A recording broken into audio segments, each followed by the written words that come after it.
विष्णु पुराण के अनुसार सतयुग, त्रेता युग, द्वापर युग और कलयुग ये मिलकर चतुर्युग कहलाते हैं।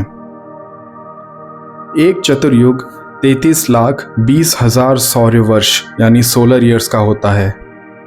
1000 ऐसे चतुर्युग ब्रह्मा जी का एक दिन बनते हैं। सप्तऋषि, देवगण, इंद्र, मनु और मनु के पुत्र एक ही काल में रचे जाते हैं और एक ही काल में उनका संहार भी हो जाता है। हिंदू धर्म में सप्तऋषि या 7 ऋषि एक महत्वपूर्ण स्थान रखते हैं। ये ब्रह्मा के मन से उत्पन्न हुए पुत्र माने जाते हैं और इन्हें ज्ञान और आध्यात्मिकता का प्रतीक माना जाता है। मौजूदा मनवंतर के अनुसार सप्तऋषि हैं वशिष्ठ, ऋषि कश्यप, ऋषि अत्रि, जमदाग्नि, ऋषि गौतम, ऋषि विश्वामित्र और ऋषि भरद्वाज। सप्तऋषि वेदों के विशेष रूप से ऋग्वेद के अनेक मंत्रों के रचनाकार माने जाते हैं और वैदिक साहित्य के संरक्षण में भी महत्वपूर्ण भूमिका निभाते हैं। खगोल विज्ञान यानी कि एस्ट्रोनॉमी में भी सप्तऋषियों को एक नक्षत्र समूह से भी जोड़ा जाता है, जिसे बिग डिपर के नाम से जाना जाता है। अब ज्ञान की बातें बहुत हो गई, अब चलते हैं कहानियों की तरफ।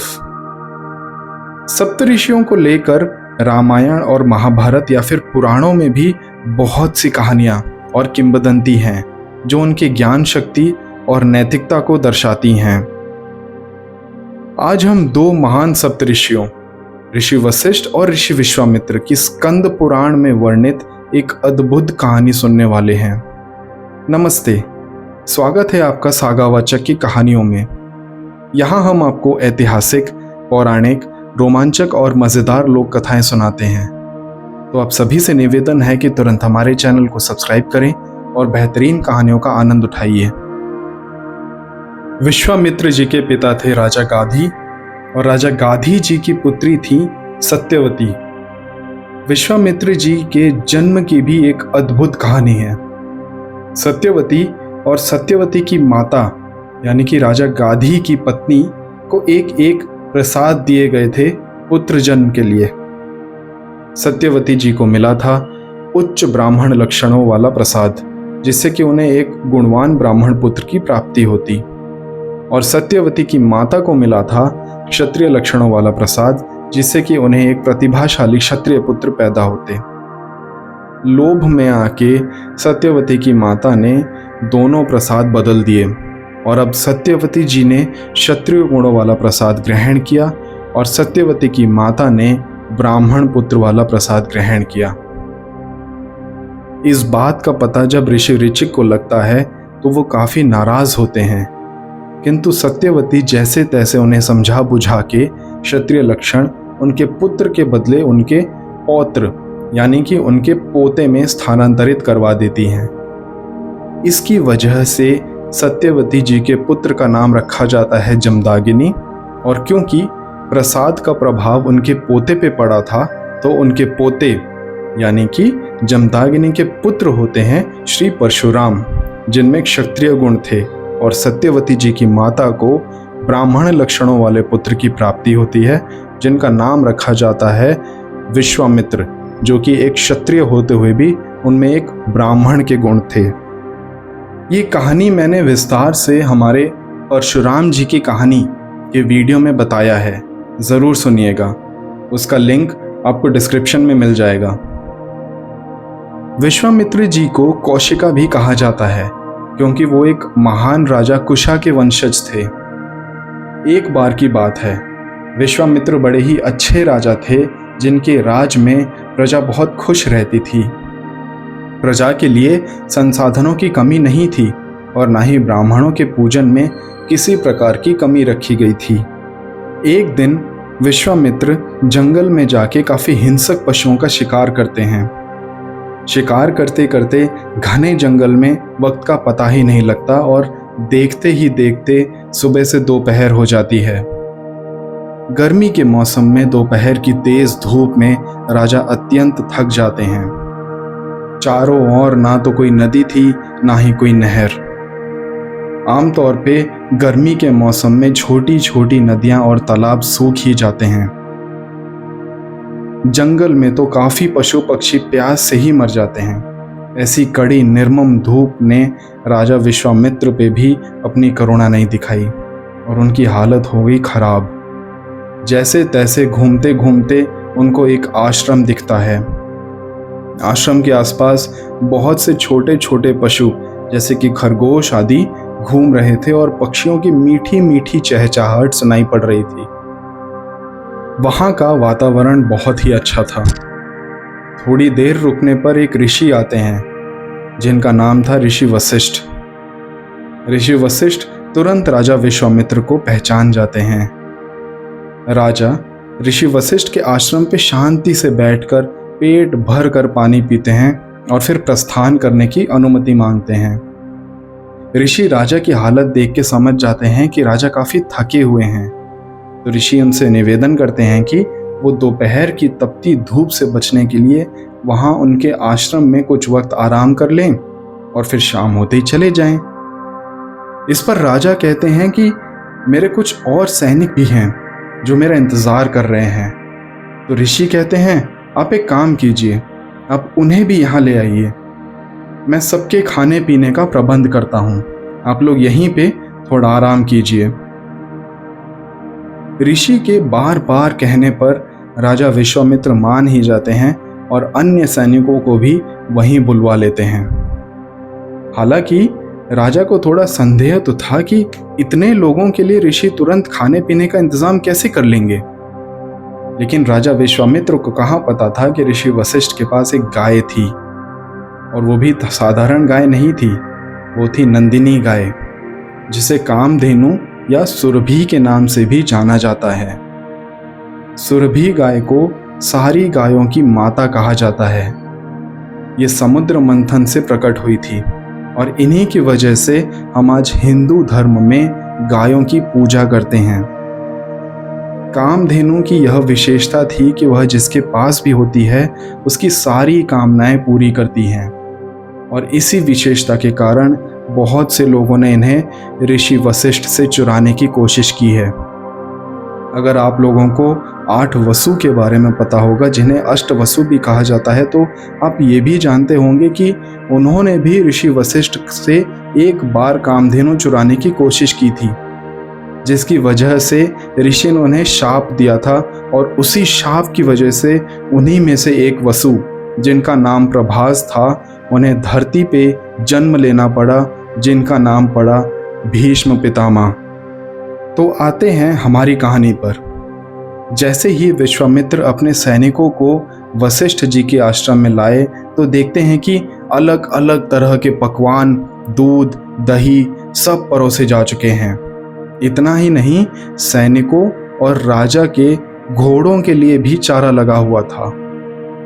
सब खा पी के तृप्त हुए और तब राजा विश्वामित्र सोचते हैं कि ये कामधेनु गाय तो कमाल की है, इसे तो राजा के पास होना चाहिए, जिससे कि प्रजा का भला हो सके।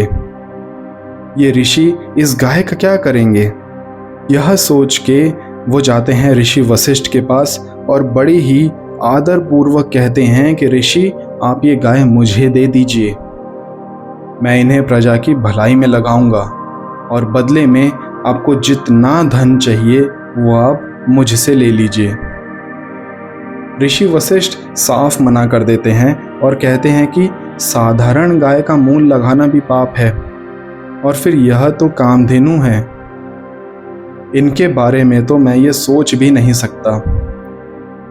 इस पर राजा विश्वामित्र, जिन्हें ना सुनने की आदत नहीं थी, कहते हैं आपको पता है ना कि इस धरती पर जो कुछ भी होता है वो राजा का होता है, तो इस नंदिनी गाय को भी मैं ज़बरदस्ती आपसे छीन के ले जा सकता हूँ। ऐसा कह के उन्होंने अपने सैनिकों को आदेश दे दिया कि बलपूर्वक नंदिनी गाय को ले जाएं। अब ऋषि वशिष्ठ ने भी अपनी शक्तियों का इस्तेमाल किया। उस दिन ऋषि वशिष्ठ और राजा विश्वामित्र के बीच बड़ा ही ज़बरदस्त युद्ध हुआ, और बड़ी ही आश्चर्यजनक बात देखिए कि इतने बड़े राजा, जिनके पास सैनिक आदि, अस्त्र शस्त्र सब कुछ होते हुए भी ऋषि वशिष्ठ के तप और ध्यान से अर्जित शक्तियों के आगे टिक नहीं पाए और हार कर अपना राज्य वापस जाते हुए रास्ते में विश्वामित्र के मन में ये बात चल रही होती है कि सब कुछ होते हुए भी आज वो एक ऋषि के आगे कितने कमजोर और बेबस थे। उन्हें क्षत्रिय बल त्याग कर ब्राह्मण शक्ति चाहिए थी। उन्हें वही ज्ञान, वही बल, वही पराक्रम चाहिए था जो आज उन्होंने ऋषि वशिष्ठ में देखा था। अब क्या था, उसी दिन से राजा विश्वामित्र ने अपना राज त्याग दिया और तपस्या में लग गए। हिमालय पर्वत पर जाकर उन्होंने बड़ी भयंकर तपस्या की। पहले तो हरी पत्तियां खाकर, फिर सूखी पत्तियां खाकर और फिर सिर्फ जल के सहारे उन्होंने तपस्या की और फिर कुछ वर्षों बाद जल भी त्याग दिया। इस तपस्या से ब्रह्मा जी प्रकट होते हैं और वर में राजा विश्वामित्र को ब्रह्मत्व प्रदान करते हैं। किंतु वशिष्ठ ब्रह्मा जी के इस वरदान से खुश नहीं थे। उनका कहना यह था कि विश्वामित्र क्षत्रिय कुल में पैदा हुए हैं और उन्हें ब्रह्मत्व प्रदान करना उचित नहीं है। आप अगर पौराणिक किताबों में रुचि रखते हैं तो आपने इस बात पे गौर दिया होगा कि ऋषि वशिष्ठ और ऋषि विश्वामित्र की विचारधारा में यह अंतर स्पष्ट दिखाई देता है कि वशिष्ठ हमेशा से जन्म और प्राप्त संस्कारों को ही आर्यत्व का आधार मानते थे। उन्होंने रक्त की शुद्धता के ऊपर काफी जोर डाला है, परंतु दूसरी ओर ऋषि विश्वामित्र कहते थे कि आर्यत्व का आधार जन्म नहीं बल्कि संस्कार होने चाहिए। यह वैचारिक मतभेद हमेशा से दोनों के बीच में देखा गया है। स्कंद पुराण के अनुसार ऋषि विश्वामित्र ने तो सरस्वती नदी के तट पर तप और ध्यान बल से ऋषि वशिष्ठ का वध करने की भी कोशिश की थी, किंतु नाकाम रहे। इसके बाद उन्होंने एक के बाद एक कड़ी तपस्या जारी रखी। कुछ वर्षों बाद एक सूर्यवंशी राजा हुआ करते थे जिनका नाम था त्रिशंका। वह ऋषि वशिष्ठ के शिष्य थे। एक दिन ऋषि से कहते हैं कि मुझे कोई ऐसा यज्ञ या कोई ऐसी पूजा बताइए जिसे करने से इस शरीर सहित मैं स्वर्ग जा सकूं। ऋषि वशिष्ठ ने समझाया कि शरीर त्याग करके ही स्वर्ग का सफर तय होता है, शरीर सहित जाना असंभव है। राजा कहते हैं कि कृपया करके आप इसे मेरी मदद कीजिए, मुझे बताइए ऐसा कौन सा यज्ञ, ऐसा कौन सी पूजा है, वरना मैं आपको गुरु पद से बहिष्कृत कर दूंगा और किसी दूसरे ब्राह्मण को ढूंढूंगा जो मेरी मदद कर सके। तो ऋषि वशिष्ठ उन्हें दूसरे ब्राह्मणों से मिलवाने अपने पुत्रों के पास ले जाते हैं। उनसे भी राजा वही प्रश्न पूछते हैं। तो ऋषि वशिष्ठ के 100 पुत्रों का भी जवाब यही रहता है कि इस शरीर सहित स्वर्ग जाना असंभव है। तो राजा उन्हें भी यही कहते हैं कि अगर आप मेरी मदद नहीं कर सकते तो मैं दूसरे ब्राह्मण को ढूंढूंगा। इस बात पे ऋषि के पुत्र क्रोध में आ जाते हैं क्योंकि उन्हें इस तरह राजा के द्वारा ऋषि वशिष्ठ को गुरु पद से हटाना अपने पिता का अपमान लगता है। तो वो राजा को चांडाल बन जाने का शाप देते थे। अब बेचारे राजा अपनी अजीब सी इच्छा लेके जाते हैं ऋषि विश्वामित्र के पास। और जब ऋषि विश्वामित्र को सारी कहानी का पता चलता है तो उनका ऋषि वशिष्ठ के प्रति क्रोध की वजह से वो अपनी सारी ताकत झोंक देते हैं राजा को स्वर्ग पहुंचाने के लिए। राजा को लेके सारे तीर्थ स्थल घूमते हैं, सारी प्रकार के यज्ञ करते हैं, सारी पूजाएं करते हैं, किंतु कुछ लाभ नहीं हो पाता।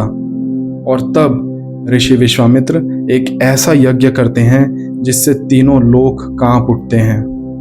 अति भयंकर तपस्या वर्षों वर्षों तक, और उनके तप बल से प्रसन्न हुए भगवान शिव प्रकट होते हैं और वर में ऋषि मांगते हैं संसार की सृष्टि करने की क्षमता।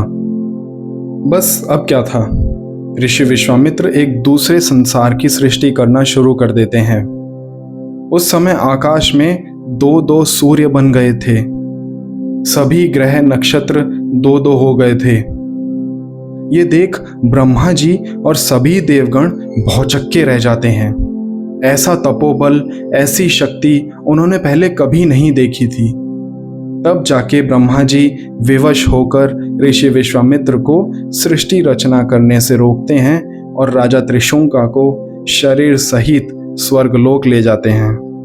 योग, तपस्या, ध्यान, इन सब की ताकत आज शायद हम नहीं जानते, किंतु इसी बल के सहारे हमारे पूर्वजों ने ऐसी शक्तियां हासिल कर ली थी जिससे कि स्वयं ब्रह्मा जी भी उनके सामने कभी कभी विवश हो जाते थे।